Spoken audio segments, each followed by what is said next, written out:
Instagram. This is Jose Trujillo. Welcome to another live session with moi.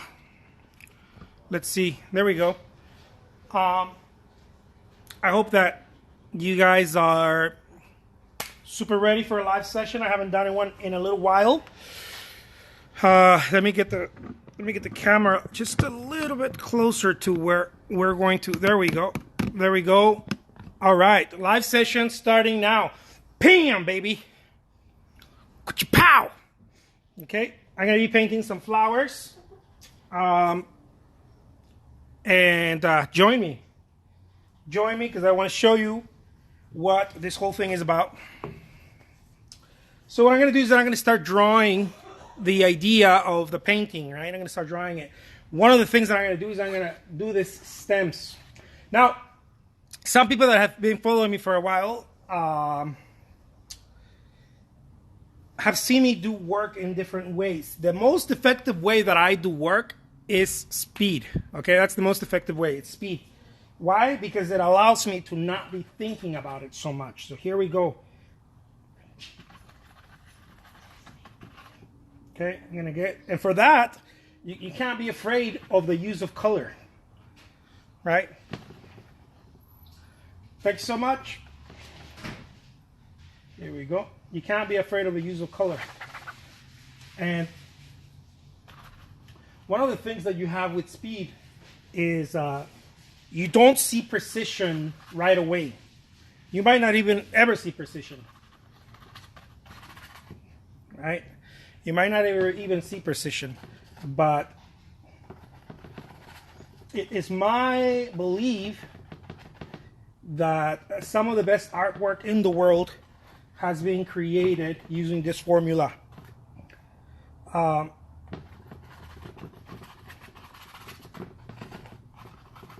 Including Expressionists, Impressionists, and whatnot. This has been my belief anyways. I don't know how true that is.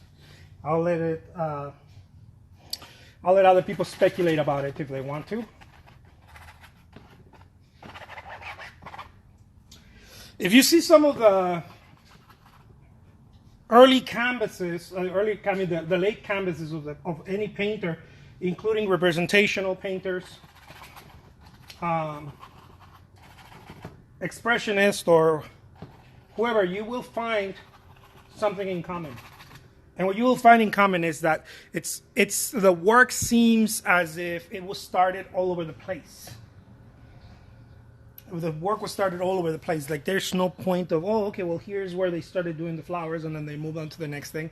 No, the work has been attacked all directions. I think there's a reason for that. And it's not a very romantic reason. I mean, I guess it could be I guess it could be a romantic reason. But the reason for that, I believe, is because the artist has to be quick somewhere. I don't know where. You have to find your groove, right? You have to find your groove. Because if the artist finds the groove, you begin doing things that you cannot explain yourself why you did it, or how it happened, or what was behind it. Why you mix that color? This is a question that I get asked a lot. Hey, what made you decide to mix that color? And my answer is always the same. I have no idea. I don't decide. And if I do, I'm not aware of it. If I do decide, it's very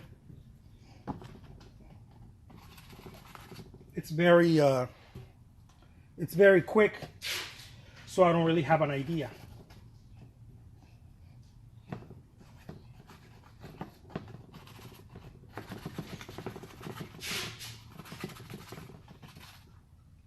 Okay, so now this is one of the many approaches, right? You can do art, but this is my favorite approach, and I believe this was very much Van Gogh's approach. I might sound a little bananas when I say this, but I think it was even Rembrandt's approach. I think it was, to a certain point, it was also John Singer Sargent. And of course, using what they know, right? I'm using what I know. They use what they knew, but painting in this manner. John Singer Sargent and Edouard Monet. I don't think Monet was a slow painter at all, but I think the fastest one, or the one that created work in this way, more obvious, was what's his name? Van Gogh, right? That we know of.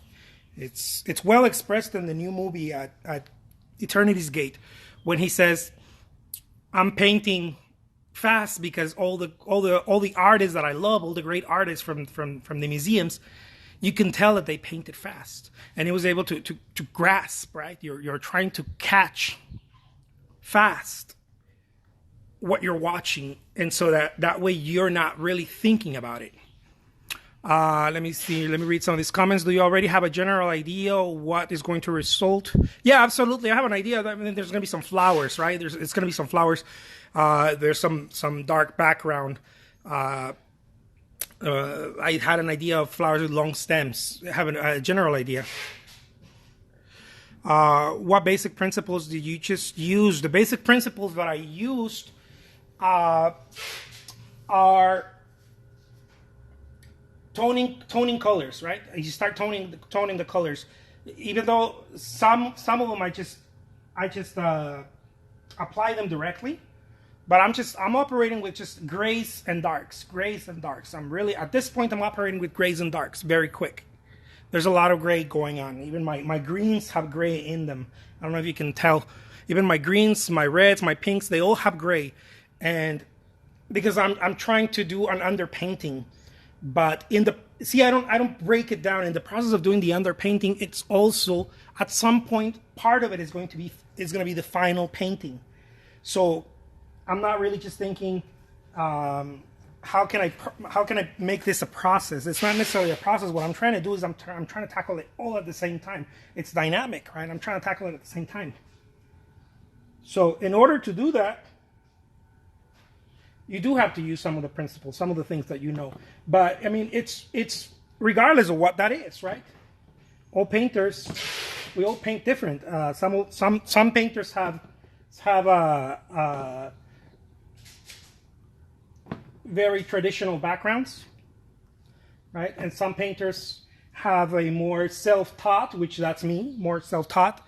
And some painters have a more, I studied under, certain type of artist, or I studied, the works of this artist or that artist. Regardless of what your background is, look, there goes the flowers. Regardless of what the background is, what matters is, because those are just tools you're using. What matters, at the end of the day, what matters is are you really painting, or are you illustrating? Because many times we get stuck on illustration, like, oh, I want to be able to do it representational. So it becomes a sort of a quest to illustrate as opposed to express, right? Are you really painting, or are you trying to illustrate? And if you're trying to illustrate, that's fine, but know the difference, right? Know the difference of when you're doing it, because what happens is that when you are painting, something is going to happen. You're not going to know exactly what you're doing. You're not going to know exactly what you're doing. When you're just painting, you will not know exactly what you're doing. And I believe that is the magic of painting. And in order for me to get in that point, in that place, I have to really sacrifice something. And because I need to create speed. You see, I need to create speed, so I'm going to have to sacrifice something. I'm going to have to sacrifice thinking about it, looking back at it, leaving it here, and then coming back tomorrow and grabbing it again. I'm going to have to sacrifice something because I'm really trying to capture the essence of the painting. Right? I'm trying to capture the essence of the painting. I'm trying to capture the like, if you look at it in a blink of an eye, you should be able to know what it is. It should not be, because your mind is creating your mind, if you're doing it the right way, and I don't mean the right way as in the only way, it could look different. But if you're doing it the right way, part of the interpretation is going to be left out. And part of that interpretation, the viewer, not just the artist, will complete the painting. You know, the viewer will also complete the painting. And yes, the colors are going to be not... many of the colors are going to be muddy. Right? Many of the colors are going to be too gray or too this or just plain too muddy. Have you ever seen a Rembrandt painting from up close? Have you ever seen any of those paintings? A Monet from up close. And I'm not comparing me with that. I'm saying that the approach of painting many times is messy. It's very messy. Because what you're trying to do, it's not necessarily worry about the aesthetic of it. You're trying to capture the painting. Do I use more medium in my paint to paint so quickly? Yeah, I do. I mix my paint with walnut oil.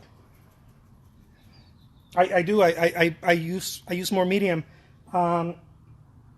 It's sort of like a must, right? Because the paint becomes it's too out of the tube. It's too hard, right?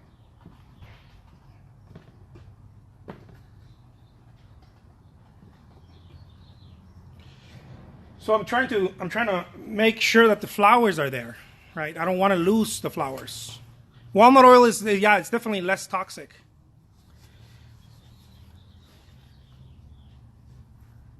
And sometimes if you want a certain green or a certain color, sometimes you'll make a little bit of a mess, you know, to get a color. Sometimes it's going to be a little bit messy. And the trick to this is to not be afraid of quote unquote wasting or spending color, right? There's a trick to it. You can't be afraid of, oh my God, I'm going to waste color. I'm going to use so much color or this or that or so much paint.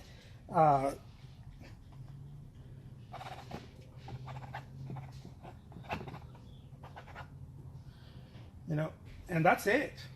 Other than that, I mean, you could start playing with it, but you can start playing with it more, and you can now start getting into details or whatever. A little flower here, a little flower there. That's it.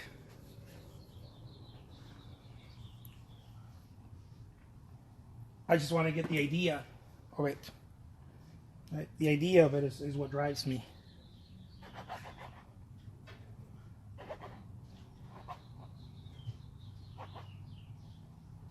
I believe that many painters, including Van Gogh, Monet, painted in this fashion. You can tell there's a sort of pull, a desperateness, almost sometimes in the paint. And it's not a desperateness of, oh, I gotta paint it fast. No, it's almost like you're carving into it, you're punching it, you're carving into it until it sort of starts submitting to you.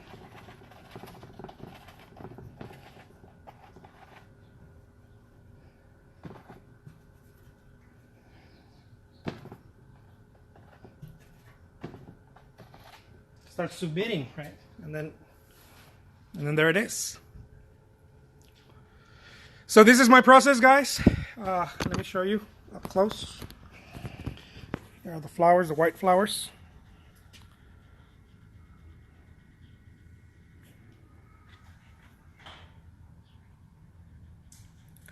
And this is how messy it is, right?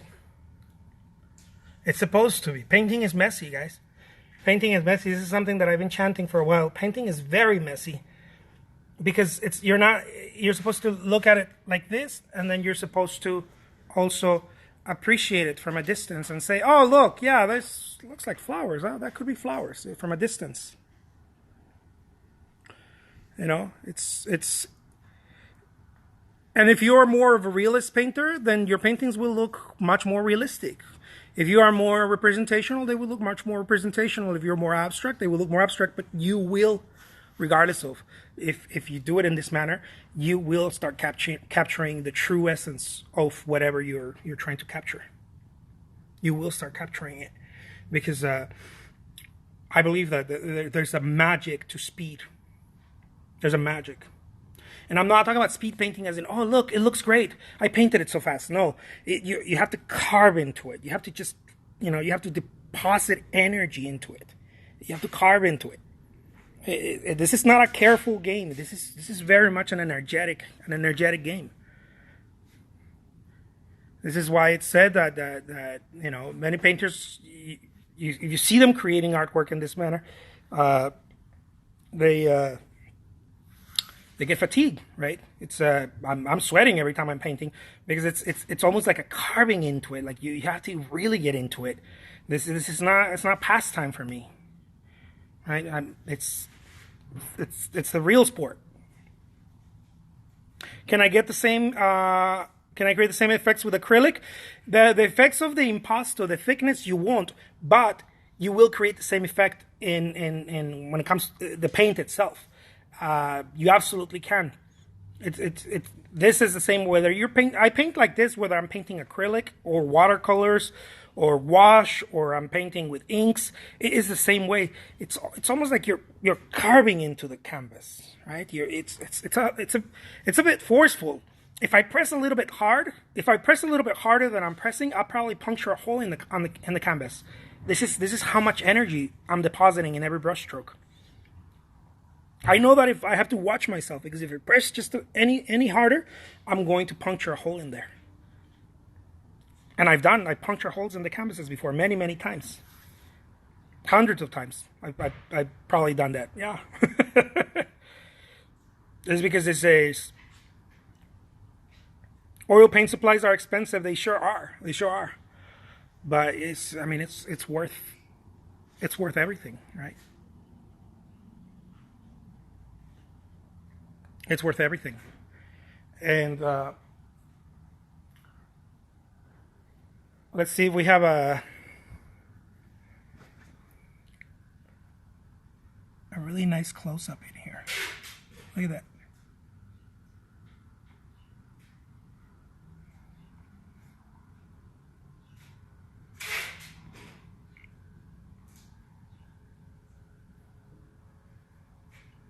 Do you have videos doing this with watercolor? I always thought it was a delicate process. I do have a couple of videos. I'm gonna share with you a couple of links. Of course, the brush stroke seems delicate because you're only carrying pigment and water, right? Essentially, just water. Right? The pigment is so light. It looks delicate, but the approach of painting is not delicate. The approach of painting is hard. It's a push. This is something that I started learning later on in my career, because most of the time what we do when we're starting out or when we're painting, we feather, right? There's a feather. But I started realizing something. If you start checking out the museums and you check out, you do close-ups, right? You go ahead and do a close-up when you get a chance with your phone. That way you have it recorded of a Monet, of a Degas, of any of the artists, any of the bigwig artists. You will see something in common. Even what's this guy's name? Winslow Homer. This other guy from Norman Rockwell. If you start doing close-up, you're gonna start noticing something. Not only did they apply a lot of paint, there's a lot of paint in their paintings, but it seems pushed. It doesn't seem feathered. It seems pushed. This is an observation that I made over and over. Every time I visit a museum, I like to do that. Delacroix, any of the Romantics, especially Turner, if you see their paintings, the paint got pushed in there. It got chopped. It got pushed in there. It's almost like they own it, right? There's an owning of it. It's not they're not being careful with it. what is the word that I'm looking for? There's an authority over the canvas. There's an authority over the canvas, and that is created with moving with speed and certainty. And in order to have speed and certainty, you have to do it a lot. You have to practice a lot. Will that take roughly a week to dry? About 2 weeks to actually dry. Yeah, about 2 weeks. Stab painting. There you go. That's what we're going to call it. Stab painting. Is it flowers you're painting? I think so. I think they're flowers. White flowers.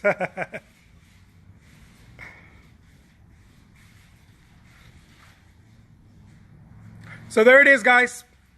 It's been a pleasure. Thank you so much. I will post this on YouTube if you want to see it again. If you haven't subscribed to my YouTube channel, guys, this is a perfect chance to go over there and just search Jose Trujillo, my name, artist, and then you'll find over 1,000, I don't know, like there's something like 1,600 videos where I talk about everything about art, from being an artist, getting gallery shows, the process, the emotional, the mental process of it, and of course painting and mixing colors and all that kind of stuff. So take care, guys. Talk to you soon. Adios.